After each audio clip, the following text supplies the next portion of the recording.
여러분들 요즘에 흔히 많이 듣는 그런 단어 중에 하나가 트렌드라고 하는 단어 많이 들으시죠? 트렌드 그렇게 사람들이 많이 사용을 합니다. 그런데 혹시 트렌드라는 말 의미를 요즘 너무나 이렇게 방대한 여러 가지 의미들로 사용하고 있기 때문에 무슨 말인가 이렇게 종종 헷갈릴 때도 좀 있습니다. 이 트렌드라고 하는 말은 영어로 한 시대의 흐름이나 어떤 추세 또 혹은 유행이나 경향들을 나타낼 때 영어로 트렌드라 하는 그런 단어를 쓰지요. 보통 이 트렌드라고 하는 단어는 경제 동향을 분석하는 그런 학자들이나 또 마케팅 분야에서 혹은 어떤 특정 시기에 사람들에게서 나타나는 그런 유행, 예를 들어서 머리 형태라든가 옷차림 이런 것을 다루는 그런 패션 분야에서 흔히 많이 사용하는 그러한 단어이기도 합니다. 그런데 요즘에는 사람들이 살아가는 삶의 방식을 이야기할 때도 이 트렌드라고 하는 그런 단어를 흔하게 사용하고 있음을 보게 됩니다. 특별히 사람들이 살아가는 삶의 방식을 이야기할 때에 특별히 트렌드라는 말을 많이 사용합니다만 그 이유가 무엇인가 하면 이런 사람들의 삶의 방식의 흐름이 마케팅 분야 같은 데서 굉장히 크게 영향을 미치기 때문에 그런 트렌드, 흐름들을 중요시 여긴다고 하는 것이지요. 자, 예를 들면 제가 여러분들에게 이런 질문을 한번 드려보겠습니다. 여러분들이 만일 20대 젊은이들이 혹은 30대의 미혼 남녀들이 혹은 30대의 젊은 신혼 맞벌이 부부들이 많이 사는 그런 동네, 그런 원룸촌이나 오피스텔 같은 것들이 많이 있는 지역에 가서 만약 무슨 장사를 한다. 그럼 여러분들 무슨 장사를 하는 게 가장 효과적인 그런 장사 혹은 사업이 될까요? 어떤 종류의 영업을 하면 돈이 좀 벌리겠습니까? 아무런 생각도 안 해보시고 사시는군요. 돈 버실 생각이 별로 없으셔서. 예? 우리 차장님 뭐라고 말씀하셨습니까? 커피 장사요? 커피 장사. 아, 커피 장사. 예, 우리 백 집사님 꼭 커피 장사 한번 가서 해보시기 바랍니다. 가장 잘 되는 장사가요 편의점이랍니다. 24시간 하는 편의점이 가장 장사가 잘 된다고 그러는데요. 그러면 이 편의점에서 무엇을 팔면 또 매출을 많이 올릴 수 있을까요? 예? 편의점에서 가장 많이 팔리는 음식, 젊은이들이 모이는 편의점에서 가장 많이 팔리는 음식 뭘까요, 여러분들? 예? 예, 여러분들 사업 하시려면 많이 공부들을 하셔야 될 것 같습니다. 요즘에 젊은 사람들이 많이 모이고 또 이 원룸촌이나 뭐 젊은 맞벌이 부부나 이런 뭐 신림동 고시촌 같은데 이런 데서 가장 매출이 높은 것이 뭐냐면 전자레인지에서 돌려서 바로 먹을 수 있는 간편식 냉동식품이 최고의 인기랍니다. 왜 그럴까요, 여러분들? 뭐 여러분들이 설명드리지 않아도 잘 알겠지만 뭐 혼자서 밥 해먹자니 참 귀찮고 또 혼자나 둘이서 밥을 해먹자고 식재료 사다가 그거 요리해서 만들어 먹고 이런 시간, 비용을 생각하니까 너무 낭비라는 거죠. 그러니까 편의점 가서 그냥 쉽게 아무거나 사다가 전자레인지에 돌려서 그냥 가볍게 먹고 나머지 시간은 내가 하고 싶은 일들, 꼭 해야 될 일들 하는 거. 이게 바로 요즘 젊은 사람들의 삶의 방식, 삶의 트렌드라는 겁니다. 그러니까 이런 삶의 방식과 트렌드를 알아야 어느 지역에 가서 무슨 사업을 하고 또 무엇을 팔아야 잘 팔릴 수 있나 이거 연구하게 된다는 거죠. 자, 그러다 보니까 우리나라에서도 한 해를 마무리하는 연말쯤 되면 내년도 사람들이 어떤 삶의 방식으로 살아갈 것인가 이것을 분석하고 연구하고 또 정리하는 그런 책들, 보고서들, 자료들이 아주 많이 등장을 하게 되어집니다. 자, 그렇다면 우리 작년 연말쯤에 나온 이 대한민국의 2019년도 사람들의 삶의 방식, 삶의 트렌드는 어떤 것이라고 그렇게 정리되어서 나타나고 있을까라고 하는 것이지요. 여러분들 우리나라 사람들은 올해 어떤 라이프 스타일, 어떤 삶의 방식으로 살아가는 것이 주된 트렌드, 흐름이 되어질까라고 하는 것입니다. 뭐 많은 자료들이나 그 책들의 이야기는 대동소이합니다. 거의 비슷한 이야기들을 하고 있는데 몇 가지 예를 들어보면 이런 겁니다. 2019년 한국의 많은 사람들은 대부분 자신들의 삶에 있어서 워라밸을 대단히 중요하게 여길 것이다. 그렇게 이야기를 합니다. 자, 또 신조어가 하나 나왔지요. 워라밸 무슨 뜻입니까? 예? 누가 아실까요? 우리 젊은 우리 준수 형제가 한번 대답해 볼까요? 네? 요새 군에서 막 전역해서 이제 무슨 소리인지 잘 모르겠어요? 워라밸이 뭡니까? 잘 모르겠습니까? 그럼 형이 대답해 주세요. 네? 형도 모르겠습니까? 요새 취업 준비하느라고 정신이 없어서. 자, 여러분들 워라밸이라는 말은 work and life의 약자입니다. work and life balance입니다. 그러니까 무슨 말인가 하면 일과 내 삶을 균형 있게 소중하게 여기겠다 그런 말이에요. 자, 이런 겁니다. 옛날에는요, 직장을 구할 때 여러분들 어떤 직장을 구합니까? 월급 많이 주고 근무 환경 좋으면서 그 대신에 나한테 좀 근무 시간 늦게까지 밤늦게까지 야근도 해야 되고 이래야 되지만 그래도 월급 많이 줄게, 너 근무 환경 좋은 데서 근무할 수 있어, 이러면 여러분도 어떻습니까? 월급 많이 주는 데 갑니까? 아니면 뭐 근무 환경도 별로 안 좋고 적게 주지만 일이 별로 없는 데 갑니까? 어떻습니까? 오늘 우리 저 다 신집사님 가족이니까 한번 물어봐야 돼요. 신광 집사님 처음에 직장생활 시작하실 때 기준이 뭐였습니까? 선택하시는 기준이?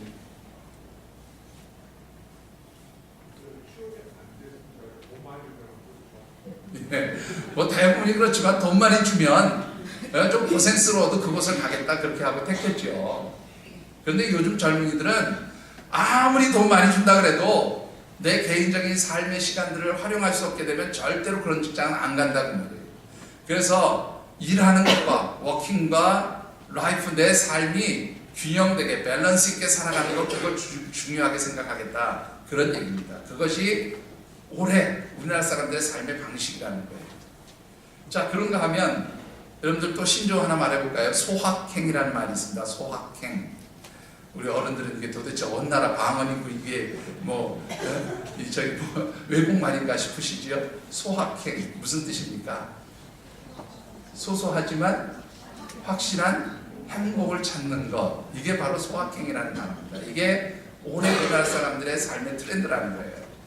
자, 예를 들면 이런 겁니다. 여러분들 많은 분들이 이제 투자를 하죠. 돈을 많이 벌기 위해서. 그런데 이 투자를 하면 수익도 많이 올릴 수 있지만 반대로 뭡니까? 그 손실을 볼 위험성도 있죠. 그러니까 사람들이 주식에 펀드에 투자하던 것을 이제 바꾼다는 거예요. 뭘로 바꾸냐면 은행 정기 적금으로 바꾼다는 거예요. 이율은 전 적지만 안전에 가고, 그래서 한 푼 두 푼 모여지는 것을 보고 행복함을 느끼기 위해서 작은 것이지만 나는 거기서 행복을 느끼겠다. 그래서 펀드나 주식 투자가 아니라 정기 적금으로 옮겨간대요. 이것도 일종의 한국 사람들의 생활 패턴으로 그렇게 나타나고 있는 현상들이라는 거예요. 자, 그래서 목돈이 모였어요. 한 1년에서 목돈이 한 뭐 예를 들어서 50만 원, 60만 원 목돈이 모였습니다. 그럼 옛날 어른들은 어떻게 합니까? 이 돈 씁니까? 안 씁니까? 묶고 또 어디 묶어놓고 또 조금씩 모아가지고 또 묶고, 그래서 좀 큰 목돈을 만들려고 그러죠. 근데 요즘 사람들은 어떻게 합니까? 그 소소하게 작은 돈으로 모아서 한 5, 60만 원, 뭐 4, 50만 원 모으면 이 돈 가지고 뭐 하냐면 가까운 이웃나라 여행 간다는 거예요. 그래서 행복을 찾겠다는 말이에요. 이게 바로 소소하지만 확실한 행복을 주는다. 이런 것들이 바로 올해 우리나라 사람들의 삶의 트렌드, 삶의 방식이라는 겁니다. 자, 그런데 여러분들 이런 사람들의 삶의 스타일, 삶의 방식들을 보면서 우리가 한번 좀 깊이 생각해 보아야 될 것이 있습니다.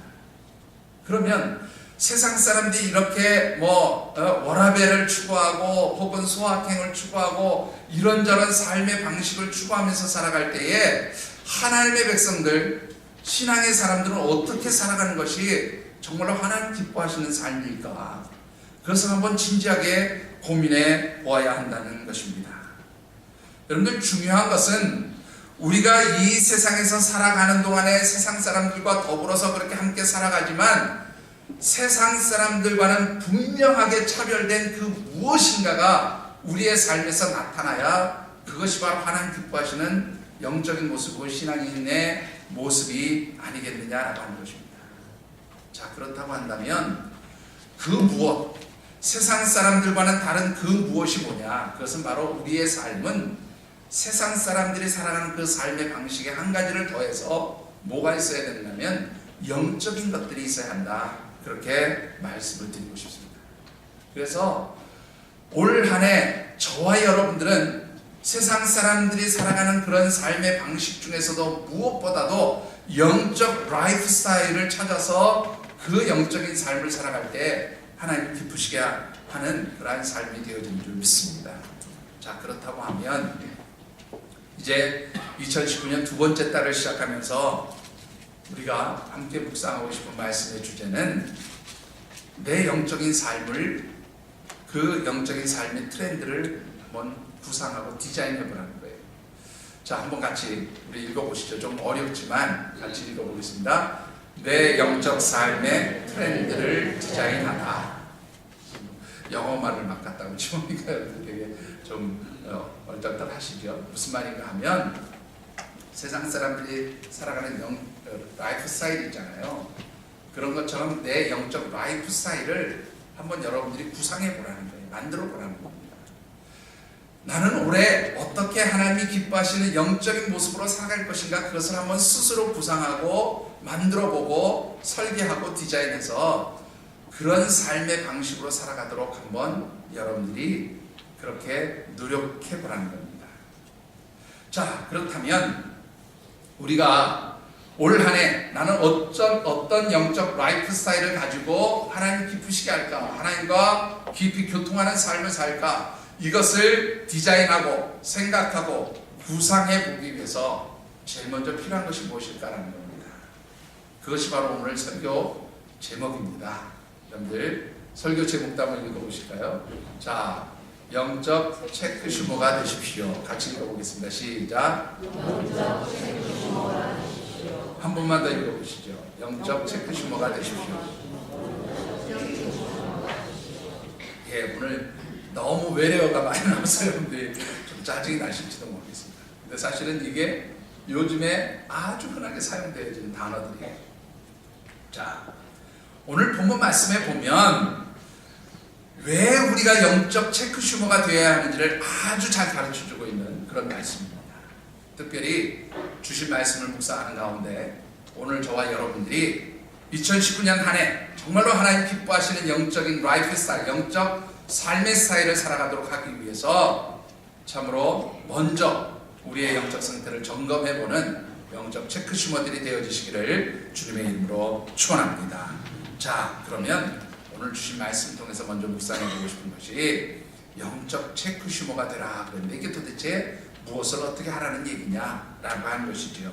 본문 5절의 말씀을 같이 한번 받들어 읽겠습니다.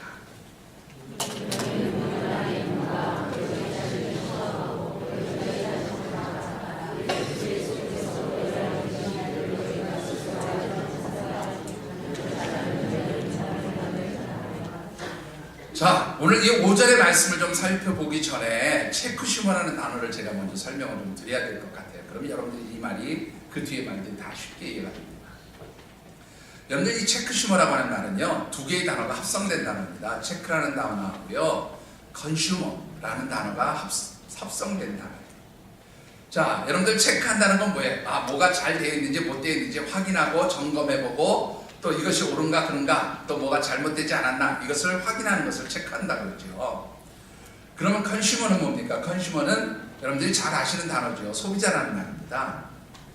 그래서 체크 컨슈머라는 단어를 합해서 그 체크 슈머라고 하는 단어가 만들어진 건데요. 원래는 어떤 의미인가 하면 요즘에 먹는 것이 참 이상한 음식도 많이 나오고 그러니까 처음에는 안전하고 건강한 먹거리를 이제 구입하기 위해서 소비자들이 이 식재료가 안전한 식재료인가, 이 음식을 먹어도 되는 것인가, 또 이 음식을 만든 식재료 원산지가 어디인가, 안전한 곳에서 온 것인가, 이런 것을 꼼꼼하게 확인한 후에 그 음식물이나 식재료를 구입하는 그런 소비자들이 나타나기 시작했다. 그래서 그런 음식물을 구입할 때 꼼꼼하게 점검해보는 사람들을 바로 이제 체크 컨슈머, 체크 슈머라는 이름으로 그렇게 부르기 시작한 겁니다. 그게 처음 시작이에요. 그런데 사람들이 살다 보니까 음식만 먹으면서 음식 사면서 체크하고 이게 좋은 거냐 나쁜 거냐 이렇게 체크만 하는 게 아니라 점차적으로 무엇도 체크해 가기 시작했냐면 내게 필요한 물건들을 구입하고 살 때도 아주 꼼꼼하게 확인해 보기 시작했다는 거예요. 자, 여러분들 그렇지 않습니까? 여러분들이 뭐 아주 작은 물건 하나를 사더라도 요즘 인터넷에서 이렇게 확인하고 주문을 하는데 이 물건이 어떤 물건인지 여러 가지 방면으로 꼼꼼하게 확인하고 점검해보고 이게 내구성이 있는지 혹은 안전한 것인지 또 뭐 혹은 사가지고 주문했는데 며칠 쓰지도 못하고 버릴 것인지 이런 거 굉장히 꼼꼼하게 따져보고 구입하잖아요. 그러니까 여러분들 모두가 지금 다 뭐가 되어 있는가 하면 체크 슈머가 되어 있는 거예요. 여러분들이 필요한 물건을 살 때 그 물건을 통해서 손해보지 않고 그 물건을 잘 활용하기 위해서 꼼꼼하게 소비자 입장에서 따져보고 점검해보고 그렇게 하는 것이 바로 체크 슈머다. 그런데 중요한 것은 여러분들이 손해보지 않기 위해서 여러분들이 정말 안전한 음식물을 먹기 위해서 내가 건강하게 살기 위해서 음식물에 여러 가지 그러한 환경과 상황들을 꼼꼼하게 점검해보고 확인해보고 물건을 살 때 이것이 좋은 건지 나쁜 건지 확인해보면서 정작 가장 중요한 내 영적 상태는 체크하고 확인해 보겠느냐 그것을 점검해 보라는 거예요. 여러분들 오늘 이 본문 말씀에서 사도 바울이 이런 이야기를 하고 있어요. 5절을 한번 다시 보시겠습니다. 너희는 믿음 안에 있는가 너희 자신을 시험하고 너희 자신을 확증하라 그렇게 되어 있어요. 그런데 여기서 이 시험하다라고 하는 말을요 원문에서 보니까 뭐라고 되어 있는가 하면 페이라세테라고 하는 단어가 있어요. 페이라세테. 근데 이 페이라세테라는 말이 무슨 말이냐면 시험 본다 그런 뜻이에요. 시험 본다. 학생들이 한 학기 동안 열심히 공부하고 나면 학기 말에 가서 시험 보지요. 그 시험 보는 이유가 뭡니까? 이 학생의 실력이 얼만큼 자랐는지 얼만큼 성장했는지 이 학생이 영어 공부는 얼만큼 해서 어느 정도 수준에 와 있는지 이것을 확인하기 위해서 시험 보잖아요.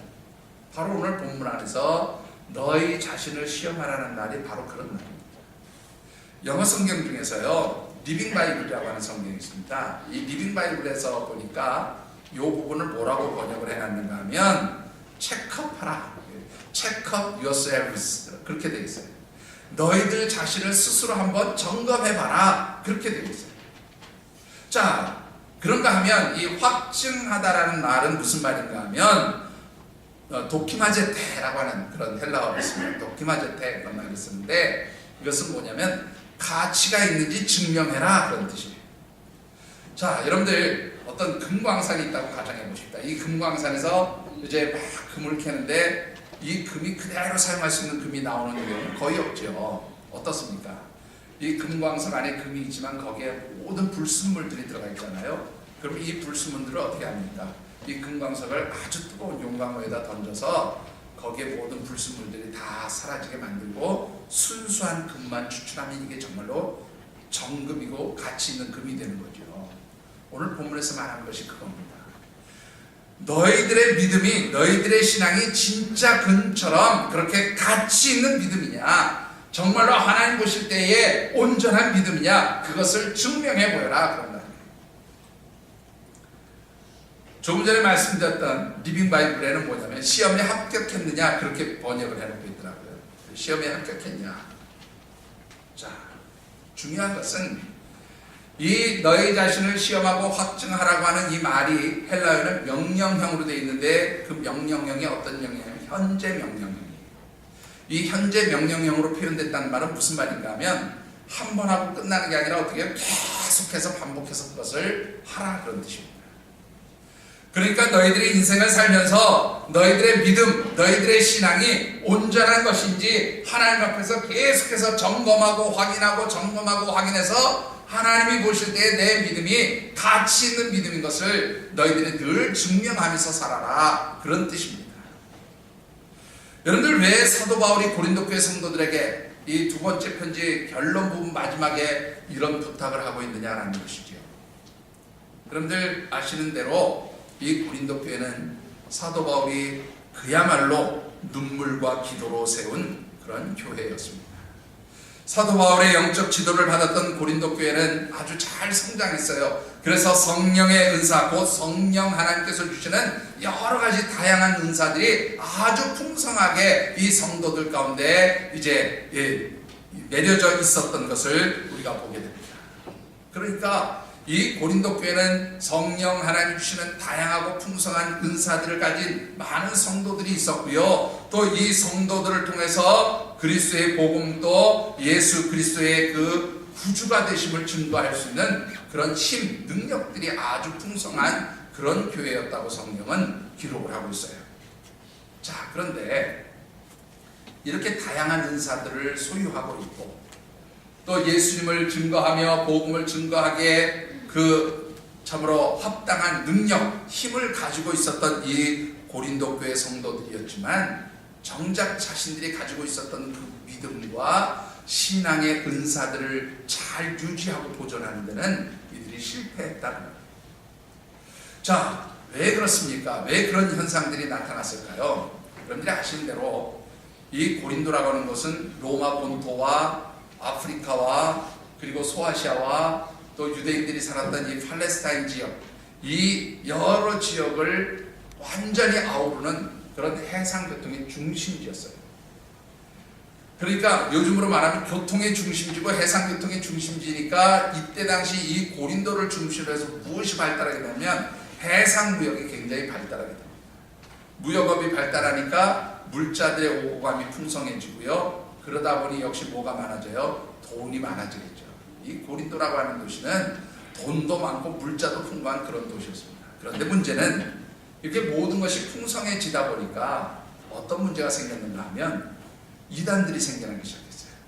다양한 우상의 종교들이 그곳에 들어와서 사람들을 미혹하기 시작했습니다. 왜? 미혹해서 돈 빼내라고. 좀 쉽게 표현하면 그런 겁니다. 그러니까 이단과 우상들이 와서 까지 거짓 가르침 또 하나님과는 전혀 반대되는 그런 영적인 그런 가르침들을 이제 사람들에게 이야기하면서 사람들을 영적으로 미혹시키고 혼란시켰어요. 특히 이 우상의 종교들은 영적으로 아주 타락하고 도덕적으로 윤리적으로 성적으로 문제가 있는 그런 종교들이었는데 그런 종교들이 이 하나님의 사람들, 신앙의 사람들을 미혹하기 시작했다는 거예요. 그러다 보니까 이 고린도 교회 성도들도 그런 우상의 가르침, 이단들의 가르침에 하나둘 미혹되기 시작했어요. 그래서 이 우상의 도시 안에서 또 세상적인 쾌락을 그렇게 추구하는 그런 정말로 타락한 이 고린도라고 하는 도시 안에서 성도들이 믿음의 영향력을 점점 잃고 하나 둘씩 실족하는 일들이 벌어지기 시작했다고 합니다. 그런데 문제는 이 고린도 교회 성도들이 착각하고 있었던 거예요. 나는 아직도 예수 믿는 사람이다. 나는 아직도 믿음이 있어. 내게는 아직도 성령 하나님 주신 풍성한 은사가 있어. 이런 착각을 하면서 자기가 온전한 그리스도인인 것처럼 온전히 예수 믿는 사람인 것처럼 그렇게 착각하면서 살았다는 거예요. 그런데 정작 세상에 나가면 어때요? 세상 사람들과 구별됨이 없는 그런 삶을 살면서 나는 예수 믿는 사람이라고, 나는 그리스도인이라고, 나는 하나님의 사람들이라고 그렇게 착각했다는 거예요. 이런 상황을 보면서 사도 바울이 진짜 너희들이 예수 믿는 사람이냐, 진짜 그리스도인이냐, 제가 조금 전에 말씀드렸던 리빙 바이블 영어 성경에 보면 정말 예수 믿는 사람이 진정 크리스천이냐, 리얼리 크리스천 이렇게 묻고 있어요. Are you really Christian? 그렇게 묻고 있어요. 정말 그리스도인, 정말 그리스도인이라면 너희들의 그 영적 상태를 하나님 앞에 분명히 증명해 보여라. 사도 바울이 그렇게 명령하고 있는 거예요. 여러분들은 어떻습니까? 오늘 이 시대를 살아가면서 모든 것이 풍성한 시대입니다. 모든 것이 넉넉한 시대입니다. 모든 것이 다 편리한 시대입니다. 그런데 그 풍성함 때문에, 그 넉넉함 때문에, 그 모든 것이 편리함 때문에 정작 우리가 반드시 지키고 정말로 붙들어야 할 영적인 가치들에 대해서는 가볍게 생각하고 아무것도 아닌 것처럼 생각하고, 그래서 하나님의 백성답게 입으로는 산다고 말하지만 정작 세상 사람들과는 구분됨이 없는 그런 삶을 살고 있지 않느냐, 그것을 한번 확인해 보라, 그런 말씀인 것입니다. 여러분들, 우리가 하나님의 백성으로 산다는 것은 분명히 무엇인가 차별화된 모습이 있어요.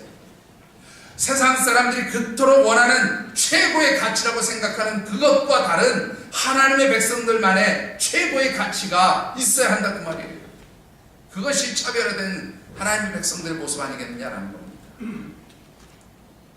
여러분들은 진정 이 세상 속에서 그리스도인, 하나님이 인정하시는 믿음의 사람들인가, 그것을 점검해 보시고 또한 증명할 수 있게 되기를 주님의 이름으로 축원합니다.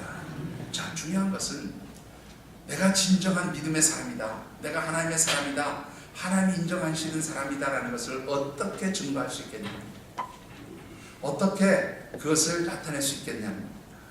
오늘 본문 5절 후반절에 보시면 이렇게 되어 있어요. 뭐라고 되어 있는가 하면, 예수 그리스도께서 너희 안에 계신 줄을 너희가 스스로 알지 못하느냐? 그렇지 않으면 너희는 버림받은 자다. 이 말은 무슨 말인가 하면, 예수님께서 너희 안에 거하시느냐?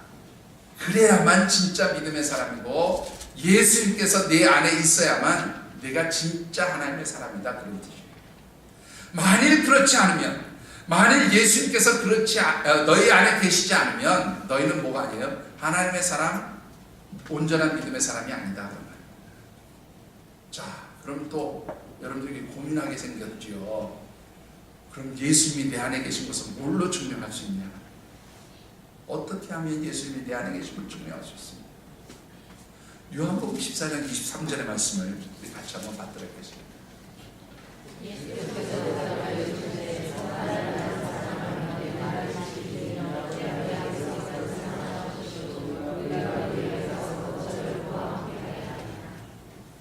자, 여기서 중요한 말이요, 여기에 내 말을 지킨다는 말이에요. 우리가 만약 예수님을 사랑하면 예수님의 말씀을 지켜라, 순종하라는 말이에요. 그러면 하나님께서 그를 사랑하셔서 어떻게 해요? 그와 함께 임재하셔서, 그의 삶 가운데 임재하셔서 그와 함께 하시겠다는 말이에요. 그러니까 하나님의 임재하심, 예수 그리스도께서 우리 가운데 거하시고 예수 그리스도의 영이신 성령 하나님 우리와 함께 하시는 전제 조건이 뭐냐면, 하나님 말씀에 순종하는 삶을 살고 있느냐, 그것을 너희들이 먼저 확인해 보라는 말입니다. 여러분들, 하나님 말씀대로 사는 것이 왜 중요합니까? 이 하나님 말씀대로 살아갈 때 하나님 기뻐하시기 때문에 그렇죠. 여러분들 잘 아시는 사울왕의 이야기를 한번 살펴보십시다. 아말렉과의 전쟁이 있을 때 사울왕이 그 전쟁에서 대승을 거둡니다. 하나님 은혜로 큰 승리를 거둬요. 그럴 때에 거기에서 아말렉으로부터 빼앗은 여러 가지 전략 물품들이 있죠. 그 중에 좋은 짐승들, 좀 죽이기 아까운 그런 짐승들이 있었어요. 그래서 그 적당히 빼돌렸습니다. 사무엘 선지자가 와서 짐승들의 소리를 듣고 이게 도대체 무슨 소리냐 그렇게 물었더니 사울왕이 뭐라 합니까? 아이고, 내가 전쟁에서 이겼는데 이렇게 좋은 물건들을 우리가 이렇게 이제 노력했습니다. 이 좋은 상태의 짐승들을 하나님 앞에 제물로 드리기 위해서 내가 좀 떼어놨습니다. 그때 사무엘 선지자가 뭐라고 하냐? 순종이 제사보다 낫고 듣는 것이 수양의 길보다 낫다. 그게 바로 믿음의 모습이라는 거예요. 여러분들이 생각할 때 아무리 하나님 앞에 좋은 것을 드리는 것 같고 여러분들이 정말로 최고의 것으로 하나님께 영광을 돌린 것 같지만 하나님 말씀에 순종하지 않으면 그건 가짜 믿음이다, 그 말이에요. 여러분들, 아브라함이 창세기 22장에 보면 하나님께서 그에게 나타나셔서 말씀을 하십니다. 야, 네 아들 이삭을 모리아산에서 내게 번제의 제물로 드려라. 번제의 제물로 드린다는 건 여러분들이 아시는 대로 불태워 죽이라는 거예요. 그렇게 해서 나에게 제물로 바치라는 겁니다. 백세 얻은 아들이죠. 하나님 그 아들을 통해서 하늘의 별과 같이 땅의 모래알과 같이 그렇게 수많은 후손들을 주시겠다고 약속하고선 백세가 넘어서 얻은 아들을 이제는 번제물로 잡아서 죽이라는 겁니다. 그때 그가 즉시 모리아산으로 가서 그 아들 이삭을 결박하고 제단 나무 위에 올려놓고 칼로 찔러서 죽이려고 할 때 하나님 그에게 나타나셔서 하신 말씀이 무엇입니까? 내가 그 아들 독자라도 아끼지 않고 내게 내놓으라고 할 때 그 말씀에 순종해서 이제 내가 이렇게 하는 것을 보니 네가 진짜 나를 경외하고 믿는 사람이구나, 내가 그것을 인정하겠다 하는 그렇게 말씀입니다. 여러분들, 신앙이라는 게 무엇입니까? 우리가 영적으로 살아간다는 게 무엇입니까? 여러분들, 하나님 말씀대로 살아가는 거예요. 특별히 이 하나님 말씀대로 살아간다는 의미를 여러분들이 좀 더 깊이 생각해 보시면, 여러분들 제단에서 주의 종을 통해서 하나님 말씀을 선포하십니다. 이 말씀은요, 로고스의 말씀이라고 보통 그렇게 얘기해요. 하나님 주시는 말씀을 그대로 선포하는 거예요. 이건 로고스의 말씀. 그런데 이 로고스의 말씀이 여러분들 마음 가운데, 심령 가운데, 영혼 가운데 와서 부딪히게 될 때에 이 말씀을 하나님 내게 주신 말씀입니다, 이렇게 고백하고 그것을 수용하고 받아들이는 것, 이게 바로 내가 순종하는 삶의 상태입니다. 그것이 바로 로고스의 말씀이 네마의 말씀으로 내게 임한다, 그렇게 표현합니다. 똑같은 말씀이 부딪혔는데, 오늘 우리 목사님 나에게 뭔가 그냥 뭐가 이게 찍히셨나, 꽂히셨나, 나를 때리려고 이런 소리 하시는구나, 이렇게 받으면 이거는 뭐가 돼요? 순종이 아닌 거예요. 여러분들 심령 가운데 그것이 어떠한 형태로 부딪혔든지, 찔리는 말씀으로 부딪혔든지, 은혜의 말씀으로 부딪혔든지, 그것을 아멘으로 받는 것, 이게 바로 순종이에요. 이게 바로 로고스의 말씀이 네마의 말씀으로 내게 임재하는 거예요. 그렇게 될 때에 바로 하나님의 영이 그에게 찾아가서 임재하시고 거하시고 동행하시게 된다, 그 말입니다. 제가 이렇게 얘기하면 목사가 지 말 잘 들으라고 그렇게 설교하는 건지, 혹시 여러분들 그렇게 생각하시는 분은 아마 한 분도 없으리라고 그렇게 믿습니다. 여러분들이 하나님 은혜를 받는 것, 여러분들이 하나님 축복을 받는 것은 말씀에 순종하는 것. 하나님 말씀 성경에 비춰서 잘못되지 않았으면 여러분들이 아멘, 이 말씀이 내게 주시는 말씀입니다, 그렇게 수용하고 그 말씀대로 순종하며 살아가는 것, 이것이 바로 하나님의 영이 내 가운데 임하여 계시고 내가 진정한 믿음의 사람임을 증명해낼 수 있는 증거가 되어진다, 그런 말입니다. 여러분들이 늘 이런 자신의 영적 상태를 체크해 보시고 확인해 보시게 되기를 주의 이름으로 축원합니다. 말씀이 은혜가 되면 돼요. 말씀이 아멘이 되면 내가 영적인 사람이구나, 그렇게 보셔도 틀림이 없습니다. 여러분들 하나님의 말씀을 아멘으로 받고 그 말씀을 순종하고 지키면서 그렇게 영적으로 살아가는 사람들에게는요, 두 가지 삶의 특징들이 나타나게 됨을 볼 수가 있습니다. 자, 오늘 본문 말씀 가운데 먼저 7절 말씀을 우리 함께 받도록 하겠습니다. 7절입니다.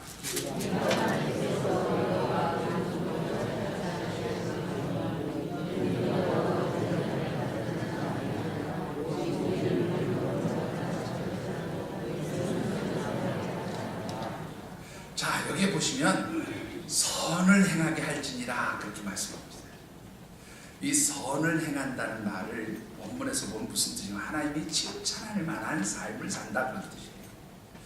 자, 제가 좀 이것을 뒤집어서 오늘 우리 여러분들에게 나눠드린 주보하고는 좀 순서를 뒤집어서 설명을 드리는데, 이렇게 설명드리는 게 좀 더 이해가 쉬울 것 같아서 설명을 드리는데요, 만일 우리가 하나님의 영이 거하지 않은 상태, 하나님이 우리 가운데 거하시지 않은 상태, 곧 하나님 말씀을 순종하지 않음으로 말미암아 하나님 영이 우리 가운데 임재하지 않은 상태를 이 본문 5절에서는 뭐라고 표현하고 있냐면 이렇게 표현하고 있어요. 5절을 한번 보시기 바랍니다. 그렇지 않으면 너희는 뭐한 자라고요? 버림받은 자다, 그렇게 말씀하셨어요. 버림받은 자다. 이 버림받은 자가 되면 어떤 상태가 되어지는가 하면, 여러분들 로마서 1장에 있는 말씀을 우리 같이 한번 받들어 읽겠습니다. 로마서 1장 28절입니다. 같이 한번 읽어보겠습니다. 시작.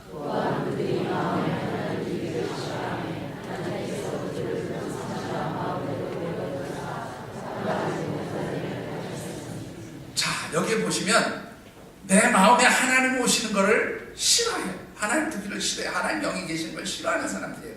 이런 사람들은 하나님 뭐 했어요? 이렇게 그들을 그 상실한 마음대로 내버려뒀다. 그냥 하나님 포기했다는 거예요. 포기했는데 네 마음대로 살아라. 그렇게 내버려뒀다.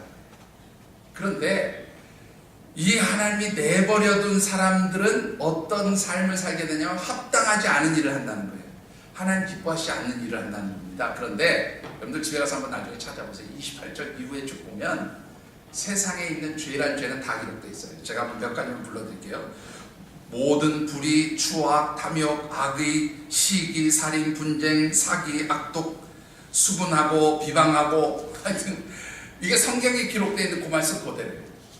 이런 모든 죄악의 일들이 그의 삶 속에서 수시로 행해진다는 거예요. 근데 문제는 이 로마서 1장 끝부분에 가서 보시면 뭐라고 되어 있냐면 그 사람들은 이것이 하나님께서 사형에 처할 죄로 그렇게 만들어 놓은 것을 알매도 불구하고 어떻게 해요? 그 일을 계속해서 행한다. 그렇게 말하고 있어요. 자, 무슨 뜻인지 이해가 되시죠? 하나님이 계시지 않는 사람은 그 삶에서 뭐예요? 선한 일이 나타나지 않아요. 악한 일을 행한다. 그런데 이 악한 일을 행하는 바로 그 상태가 되면 하나님 뭐예요? 칭찬할 만한 일들이 없어진다. 여러분들, 오늘 저와 여러분들이 이 세상 속에서 살면서요, 분명하게 나타내야 될 것이 있어요. 세상 사람들과 우리의 삶이 분명하게 구분되어 있어야 돼요. 구별되어 있어야 돼요.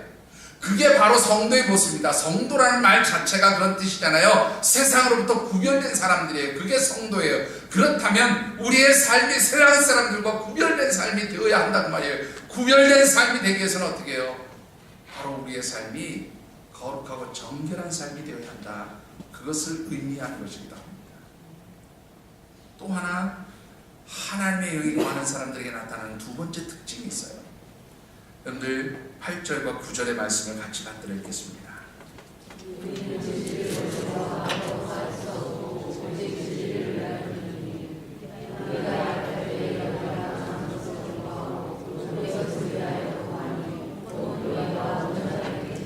예, 여러 가지를 쭉 설명하고 있는데 간단하게 정리하면 진리 안에서 온전해진다 그런 말이에요. 진리 안에서 온전해질 수 있다. 그런 삶을 살게 된다는 거죠. 자, 그럼 진리란 무엇일까요? 여러분들 요한복음 14장 6절의 말씀을 보면 예수님 뭐라고 말씀하셨는가 하면 내가 곧 길이요 진리요 생명이니 그렇게 말씀하고 있어요. 그러니까 진리는 예수님. 그런가 하면 요한복음 14장 17절의 말씀을 보면 성령 하나님을 뭐라고 하냐면 진리의 영이라 그렇게 말씀합니다. 그런가 하면 예수님은 말씀이 육신이 되어 우리 가운데 거하신 분 그렇게 얘기하고 있어요. 그러니까 예수님이 곧 말씀으로 우리 가운데 임재하시고 존재하셨다. 이 말은 말씀이 곧 뭐가 되는 것이고요? 진리가 되는 것입니다. 그러니까 말씀 안에서 예수님 안에서 성령 하나님의 인도하심 안에서 우리의 삶이 온전해진다 그런 말이에요. 그런데 이 온전함이라는 것은 뭐냐면 다른 말로 표현하면 하나님의 뜻에 나를 맞춰가는 게 온전함이에요. 하나님의 뜻에 나를 거스르지 않는 게 온전함이에요. 왜 그런지 이해가 되시죠? 진리의 영이신 예수님, 진리의 주인이신 우리 예수님, 또 진리의 그 하나님의 영이신 성령 하나님, 또 진리의 말씀, 이것에 거스리는 삶을 사는 것은 결국 뭐냐면 하나님과 거스리는 겁니다. 그럼 온전해질 수 없다는 말이에요. 그러니까 온전함이라는 것은 그 말씀 안에서 하나님의 뜻에 나를 일치시키는 거예요. 그게 바로 거룩함이에요. 그게 바로 온전함입니다. 만일 우리가 이 진리를 거스르게 되면 그것은 바로 성령 하나님의 역사를 회방하는 거예요. 하나님의 역사를 회방하는 거예요. 그러면 결국 뭐냐면 그 죄에 대해서는 뭐라고까지 얘기했냐면 사함받지 못하는 죄다.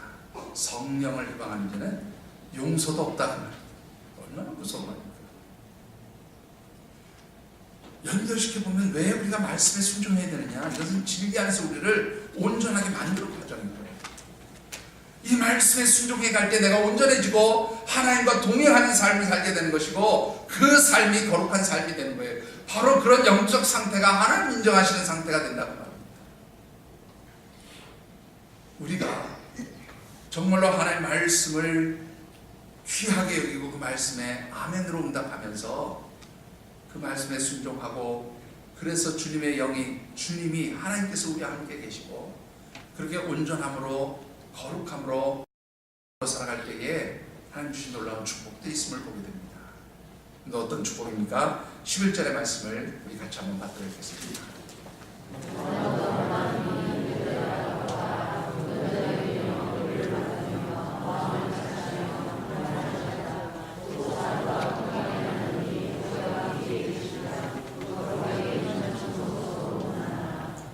자, 여러분들 여기 보시면 기뻐하라는 거예요. 왜 기뻐해야 되는가 하면, 온전해지면, 너희들이 온전하게 되어지면 하나님의 위로를 받고 마음을 같이하고 평안해지고 평강, 사랑과 평강의 하나님 너희와 함께 하실 것이다.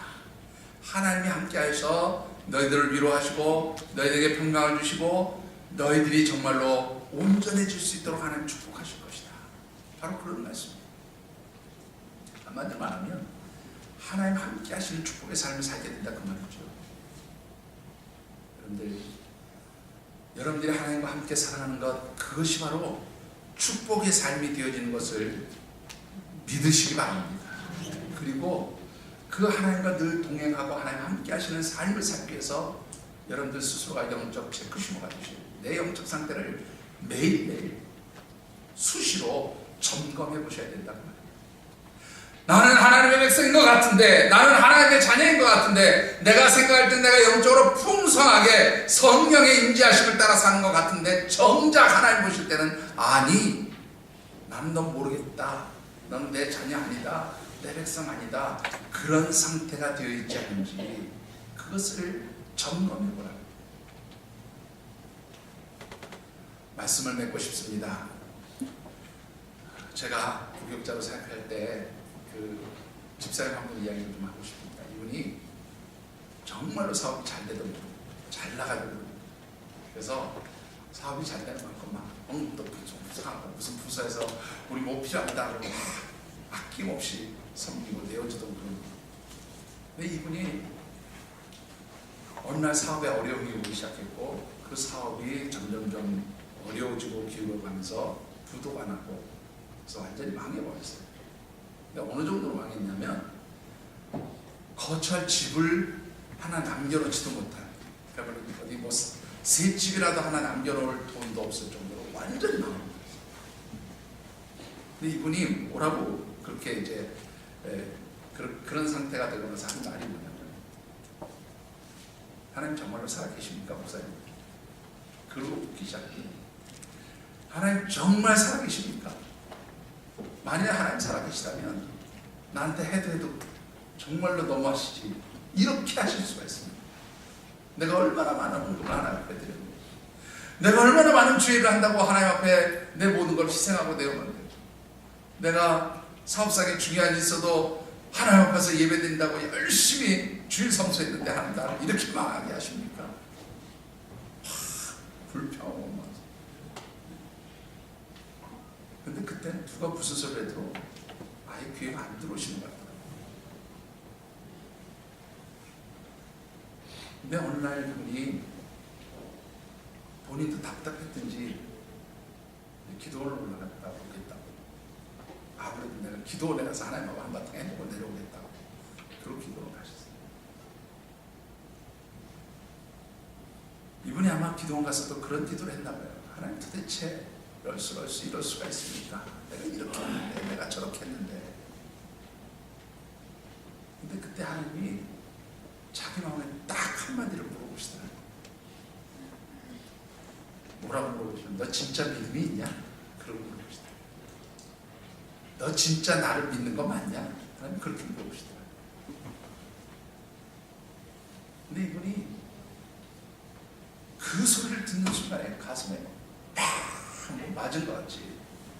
그래서 자기가 지나온 시간에 신앙생활을 하고 살고 점검해보기 시작. 다 포장되어 있었다는 거예요. 내 믿음이 막상 하나님 나를 어려운 가운데 던져 놓으시니까 그 내 모든 것들이 마치 용광로에 집어넣어서 불순물들 떨어져 나가는 것처럼 내가 진짜가 아니고 가짜가 아니까 거기서 다 드러나더라고. 그렇게 그분이 고백을 하시더라고. 그러면서 이분 나중에 뭐라고 간증을 하시냐면 이렇게 간증했어요. 진짜 하나님 만나고 나니까, 진짜 하나님 내 가운데 임재하심을 깨닫게 되니까 비록 내 사업이 완전히 망가지고 내가 거처할 집도 없지만 감사하게 되었습니다. 근데 이분이 재미있는 표현을 했어요. 뭐라고 감사를 고백했냐면, 내가 발에 신을 신발 한 켤레조차 제대로 된 게 없지만 건강한 발이 있다는 것을 감사하게 되었습니다. 그렇게 고백하시더라고요. 여러분들은 어떻습니까? 진정으로 여러분들의 삶이 하나님 손에 붙들린 그런 영적인 삶을 살고 계십니까? 그런 삶이 될 수 있도록 여러분들 올 한 해 여러분들의 영적 상태를 늘 점검해 보시는 영적 체크 슈머들이 되어주시기를 주의 이름으로 축원합니다. 기도하겠습니다.